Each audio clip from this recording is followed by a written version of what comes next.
I'm Rob Gray and I'm from FORCE, Friends of the River Crane Environment, and we look after and help others to look after the River Crane corridor here in Twickenham. The Citizen Crane Project has teams of volunteers who go out every month to collect samples to assess the quality of the river. This summer we've also been doing an outfall safari, where over the course of a month we've gone and looked at every outfall, all 164 of them, in the catchment to see what impact each of them are having on that river. My name's Kevin Gates and I volunteer on the River Crane Citizen Scientist Project. We're at Yeddinbrook Meadows on the border of Hillingdon and Ealing London boroughs. This sewer outlet here is situated just underneath Kings Hill Road Bridge. Now we always trap quite a lot of rubbish here, and this is one of the most problematic ones we've got in our area. These grey filaments laying on the bed of the Yeddinbrook here are washed out of this sewer outlet here.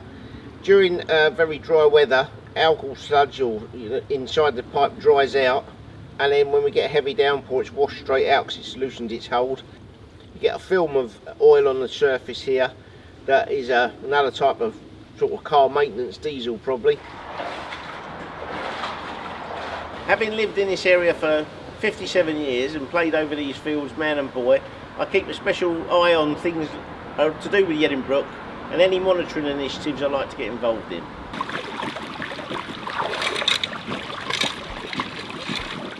We come down here and do the surveys on the invertebrates in the bed of the brook as part of the river fly monitoring, and also monitoring the outfalls to make sure that they're functioning properly. If there's any problems we can report them and get them rectified quickly. Using the EpiCollect app on our phones, we're able to log the precise GP location for them.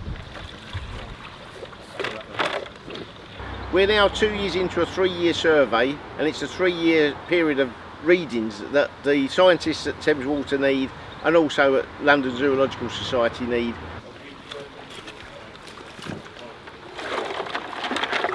I suppose what keeps me inspired about monitoring this stretch of the river is that it's so close to home. It's somewhere I've played over as a child. In 1963 I walked all the way up here on the frozen ice of the very bad winter. On a freezing cold December morning when you're up to your knees in cold water searching for invertebrates here with a net in your hand, you need some inspiration.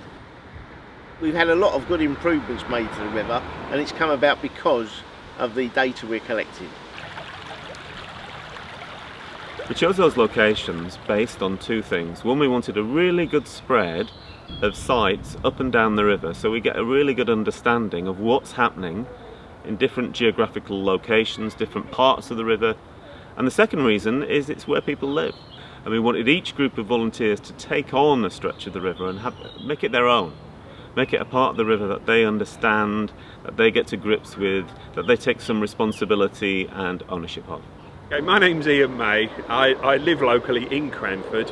I've got involved in this project because I like to be involved in things to do with the local community. Hi, I'm Lindsay Lipton. I'm a friend of Cranford Park. It's like being in the countryside and yet you're like a second away from Heathrow Airport. So the three things we do here, we take samples of the water to send off for laboratory analysis. We then measure the depth of the water and we measure the flow of the water. Throw a stick in and then as it passes the marker points. And we test for these little critters, which is very interesting because I thought everything was about fish. We find the mayfly, the case caddis, which is very interesting because it collects little leaves and twigs and shells and whatever it can find, wraps itself up in a little cocoon of these things, so it protects them from predators, so it's really hard to identify them because they look like twigs. Doing this exercise and getting these water samples sent off, particularly that part, I hope from that everybody becomes more aware of the dangers of pollutants into the river from cross-matched sewage pipes, etc., and that kind of thing, and from runoff from farmland. And from that we can have cleaner river water and support more wildlife, which is a benefit to all of us.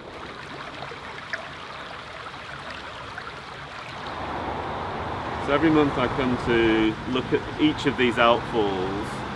This is a very particular one at the moment because you can see there's a bright patch of green dye coming out of this outfall at the moment. In a way, I'm quite pleased to see this because it indicates that somewhere upstream in this drainage catchment Thames Water are working to try and find out where all the misconnections are. And what we're really going to look at is the ammonia and phosphate concentrations in this water.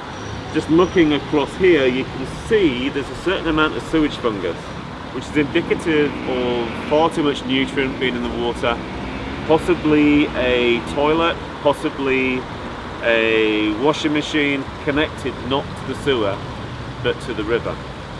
So this is a chronic problem up and down the river, and using our data and using the teams from Thames Water, we're slowly starting to get to grips with it, find out what the scale of the problem is, and slowly but surely talking to individual house owners and getting them to reconnect their system.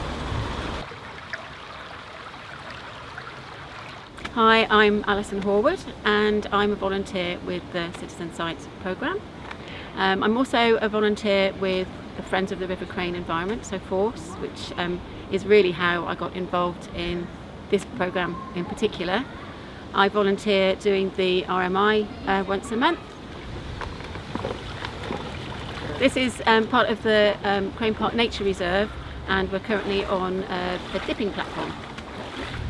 So we're looking for caddis, fly, ephemera, we're looking for mayfly, winged olives, and a combination of the freshwater shrimp, so the gammarus. So we would be looking in each sample, counting how many of each type that we find. Oh, there's an olive. There he is. Oh, yeah. I live locally. I've moved to the area about 25 years ago, coming from the country. Moving here, this is just beautiful. So what I really wanted to do is to be involved to keep it beautiful and to make sure that my children could use it, and now my children's children can use it, and that it stays as lovely as it is. And actually we've been able to share our knowledge with other people, so we quite often get visitors who come and have a look. We've had groups of children that come and look and are interested, and they aren't aware that there's so much life in the river. And so being able to share that information is really rewarding. Definitely, it's definitely changed the way that we look at the river. We've learned an enormous amount. The information that we've gained, the knowledge that we've got, it's been great. There are three big things we want to see happen from the project. We want to get a much better understanding of what's going on in the river and where we can therefore improve it. Is that another one? Yep, there we go, there's another one. This is much better. Yeah. Second thing is we want teams of volunteers to take on some form of responsibility, some form of ownership. They're out there, they're looking at the river. They are a kind of an early warning system for the river. And the third thing, which I think is almost the most important thing, is we're not collecting this data just for the sake of it. Once we understand what the key stresses are on the river, we can do something about them. So we're working very closely with the Environment Agency and Thames Water. There's a much more sympathetic network of people, both the regulators, the water company, the friends groups and these volunteers working together to try and improve the river system.